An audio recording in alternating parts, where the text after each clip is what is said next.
나이는 거짓말을 하지 않는다. 아무리 잘 꾸며도, 아무리 좋은 옷을 걸쳐도 세월이 쌓인 인상은 감출 수 없다. 그것은 주름이나 흰 머리카락의 문제가 아니다.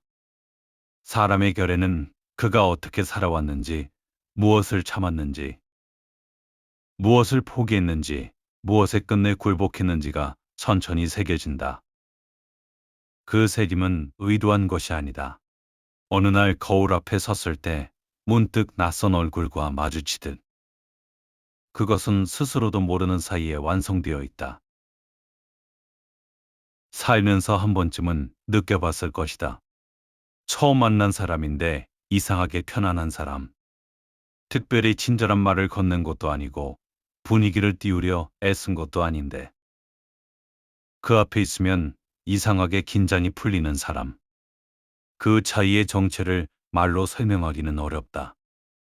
하지만 분명히 존재한다. 그리고 그 차이는 대부분 그 사람이 오랜 시간 자신의 내면을 어떻게 다뤄왔느냐에서 온다. 세상은 당신의 말을 듣기 전에 당신이라는 사람을 먼저 읽는다. 사람들은 상대를 평가할 때 말보다 인상에 더 오래 의존한다.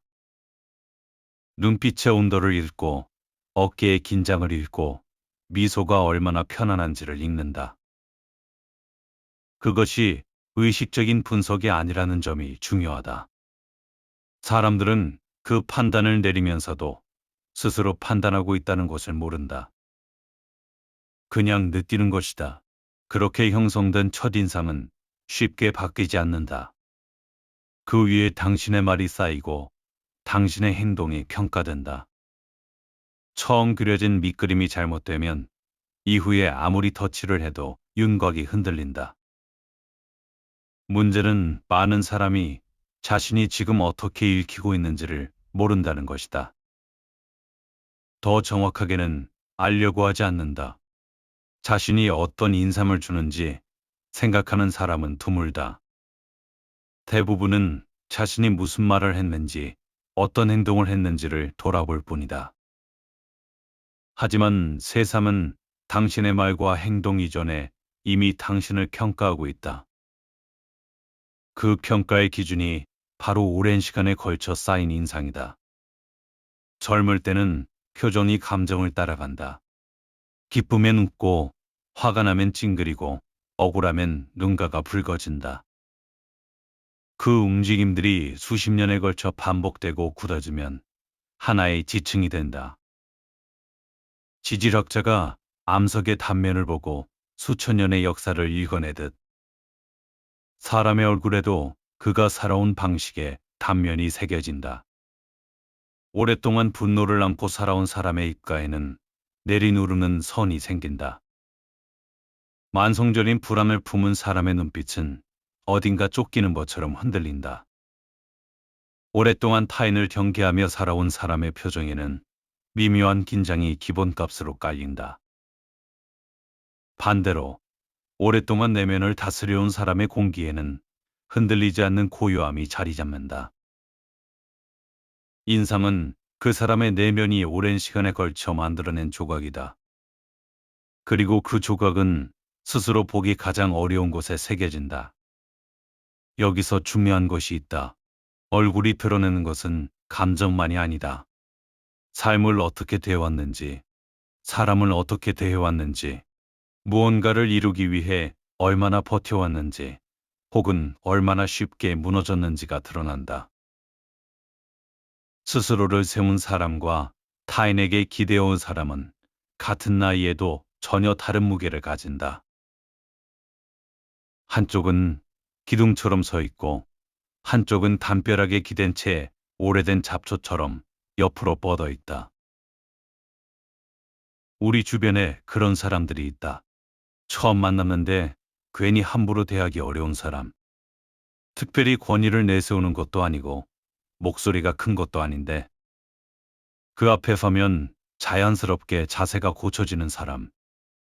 특별한 말을 하지 않아도 사람들이 먼저 그쪽을 향해 몸을 기울이는 사람. 말은 조용한데 존재감이 무겁고 웃고 있는데도 이상하게 긴장이 풀리지 않는 사람. 그런 사람을 만나면 대화가 끝난 뒤에도 그 인상이 오래 남는다. 무슨 말을 했는지보다 그 사람이 풍기는 무언가가 더 오래 기억된다. 반대로 오래 같이 있으면 이유 없이 피곤해지는 사람도 있다. 무슨 말을 하는 것도 아닌데 자리를 함께 할수록 에너지가 빠져나가는 느낌. 식사를 함께 마치고 나서 혼자 있을 때보다 더 지쳐 있는 느낌. 나쁜 말을 한 것도 아니고 무리하게 군 것도 아닌데 그 피로감의 정체는 대부분 상대의 내면에서 조용히 새어나오는 만성적인 불만이나 불안의 기색이다. 오랫동안 그것을 품어온 사람은 말로 표현하지 않아도 그 기색이 공기처럼 주변에 퍼진다. 사람들은 그것을 언어로 설명하지 못한다. 하지만 몸은 먼저 감지한다. 그리고 슬며시 멀어진다. 거창한 이유 없이, 설명도 없이. 세상에서 오래 살아남은 사람들은 이것을 알고 있다. 그래서 그들은 상대의 말보다 표정의 습관을 먼저 살핀다. 오래 사람을 봐온 사람은 이것을 의식적으로 분석하지 않는다. 그런 감각을 오래 단련해온 사람은 상대가 어떤 사람인지를 대화 몇 마디만으로 이미 파악한다. 이것이 경험이 쌓인 사람의 무기다. 반대로 말하면 자신의 기색을 관리하지 못하는 사람은 아무리 신중하게 말을 골라도 이미 많은 것을 흘리고 있다. 감정을 드러내는 것이 나쁜 것은 아니다. 감정은 인간의 것이고 흔들리는 것은 살아있다는 증거다. 문제는 감정 그 자체가 아니라 감정에 끌려다니는 것이다. 분노를 즉각적으로 표출하는 이상은 자극하면 흔들린다는 신호를 보낸다. 불안을 감추지 못하는 눈빛은 이 사람은 다루기 쉽다는 신호를 보낸다. 조급함을 숨기지 못하는 태도는 내가 더 절실하다는 것을 먼저 알려버린다. 세상에는 그 신호를 조용히 기회로 삼는 사람들이 반드시 있다. 그들은 크게 움직이지 않는다. 그냥 기다린다. 단단하다는 것은 감정이 없는 것이 아니다. 감정이 끌려다니지 않는 것이다. 흔들리더라도 그 흔들림을 스스로 다루는 것, 그것이 성숙이다. 폭풍 속에서도 키를 놓지 않는 사람을 생각해보라. 파도가 없는 것이 아니다. 파도는 똑같이 친다. 다만 그 사람은 파도에 끌려가지 않는다. 키를 쥔 손을 놓지 않는다. 감정을 억누르는 사람은 결국 어딘가에서 터진다. 오랫동안 꽉 막아둔 것은 반드시 균열을 찾는다. 하지만 감정을 다루는 사람은 다르다. 그 감정을 내면에서 조용히 소화한다. 밖으로 새어나오지 않게, 그러나 안에서 썩지 않게. 그 차이가 오랜 시간에 걸쳐 얼굴에 새겨진다. 메마른 공기와 고요한 공기는 다르다. 억누른 얼굴과 다스린 얼굴은 다르다. 사람들은 그 차이를 설명하지 못해도 반드시 구별한다. 연못 표면이 잔잔할 때 그 아래에 무엇이 있는지 밖에서는 알 수 없다. 그 알 수 없음이 상대를 조심하게 만든다. 깊이를 숨기는 사람이 얕음을 드러내는 사람보다 더 큰 무게로 읽히는 것은 그 때문이다. 자신을 함부로 드러내지 않는 사람은 예측하기 어렵고 예측하기 어려운 존재는 쉽게 무시당하지 않는다. 무시는 언제나 상대를 다 알았다고 착각하는 순간에 시작된다. 그러므로 침묵은 단순한 말 없음이 아니다. 잘 다루어진 침묵은 그 자체로 언어가 된다. 사람의 곁에는 그가 타인을 어떻게 대해왔는지도 남는다. 오랫동안 타인을 가볍게 여겨온 사람의 눈빛에는 어느 순간부터 경멸이 기본으로 깔린다. 처음에는 특정 순간에만 드러났던 것이 세월이 지나면 상시로 배어난다. 말은 친절한데 눈빛이 계산적인 사람, 웃고 있는데 어딘가 내려다보는 느낌을 주는 사람. 그 앞에서는 이유 없이 경계심이 풀리지 않는다. 몸이 먼저 그 기색을 잃기 때문이다. 반대로 오랫동안 사람을 진심으로 대해온 사람의 분위기에는 말없이도 상대의 방어심을 낮추는 온도가 있다. 그것은 기술로 흉내낼 수 없다. 삶의 방식이 오랜 시간에 걸쳐 새긴 흔적이기 때문이다. 신뢰도 결국 같은 곳에서 온다. 오랫동안 말과 다르게 행동해온 사람의 눈빛에는 그 모순이 쌓인다.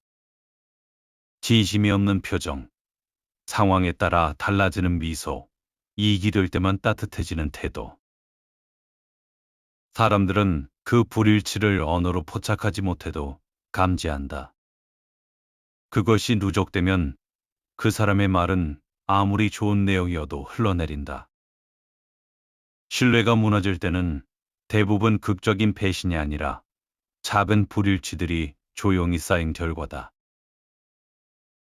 반대로 말과 태도가 오랫동안 일치해온 사람은 굳이 설득하지 않아도 신뢰를 얻는다.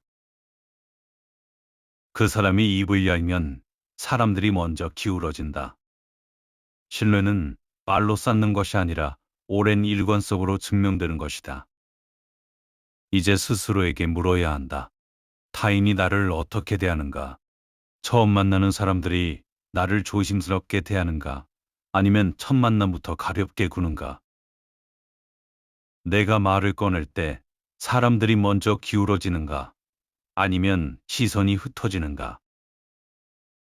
오래된 관계에서 나의 말에 무게가 실리는가?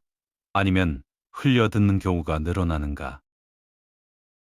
이 질문들을 억울함 없이, 변명 없이 냉정하게 들여다볼 수 있어야 한다. 세상이 나를 어떻게 읽고 있는지를 직시하는 것. 그것이 진짜 자기 인식의 시작이다. 세상은 당신의 진심을 읽어주지 않는다. 세상은 당신이 내보내는 것을 읽는다. 진심이 있더라도 그것이 밖으로 제대로 전달되지 않으면 세상은 그 진심을 없는 것으로 취급한다. 억울할 수 있다. 하지만 그것이 세상의 방식이다. 그리고 그 방식은 바뀌지 않는다. 나이를 먹으면서도 가벼워지는 사람이 있다. 살아온 시간이 길어도 그 시간이 남긴 깊이가 없으면 태도는 늙었지만 내면은 여전히 얕은 채로 남는다. 그런 사람을 마주할 때 느껴지는 묘한 공허함이 있다. 나이가 주는 권위가 아니라 나이가 아무것도 남기지 못한 허전함. 오래 산 것이 존중의 이유가 되지 않는 것은 시간이 흐른다고 무게가 저절로 생기지 않기 때문이다. 시간은 모든 사람에게 공평하게 주어진다. 하지만 그 시간 안에서 무엇을 품어왔는지는 사람마다 전혀 다르다. 오래 품어온 것이 결국 얼굴이 된다. 오래 품어온 분노는 분노의 얼굴로 굳는다. 오래 품어온 고요함은 고요한 얼굴로 익는다. 이것이 나이 드는 것의 진짜 의미다. 얼굴이 변하는 것이 아니라 오랫동안 품어온 것이 마침내 얼굴 위로 올라오는 것이다. 그래서 어떤 노인의 얼굴 앞에서는 저절로 고개가 숙여지고 어떤 노인의 얼굴 앞에서는 아무것도 느껴지지 않는다. 그 차이는 살아온 세월의 길이가 아니라 그 세월 안에서 무엇을 다뤄왔느냐의 차이다. 처음 만났는데 이상하게 편안했던 그 사람을 기억하는가? 그 사람이 풍기던 것의 정체가 이제는 보일 것이다. 그것은 타고난 것이 아니었다. 오랜 시간에 걸쳐 품어온 것이 마침내 그 사람의 공기가 된 것이다. 사람은 결국 자신이 오래 품어온 감정의 얼굴로 늙어간다. 지금 당신이 품고 있는 것은 무엇인가? 나이테. 봄에 울던 사람이 가을엔 그냥 창가에 앉아있다. 눈물이 마른 게 아니다. 이제 어디로 흘려야 할지 알게 된 것이다. 주름은 지워진 것들이 아니라 새겨진 것들이다. 웃었던 자리, 참았던 자리, 끝내 입 밖으로 나오지 못한 말들의 자리. 얼굴은 살고 나서야 비로소 완성된다. 오래된 찻잔은 금이 간 자리에서 향이 더 깊어진다. 사람도 어느 나이부터는 상처난 데서 오래된 것들의 냄새가 난다. 나이 든다는 건 느려지는 게 아니다. 서두르지 않아도 되는 것들이 하나씩 보이기 시작하는 것이다. 그게 처음엔 상실처럼 느껴진다. 나중엔 안다. 그게 전부 자유였다는 걸.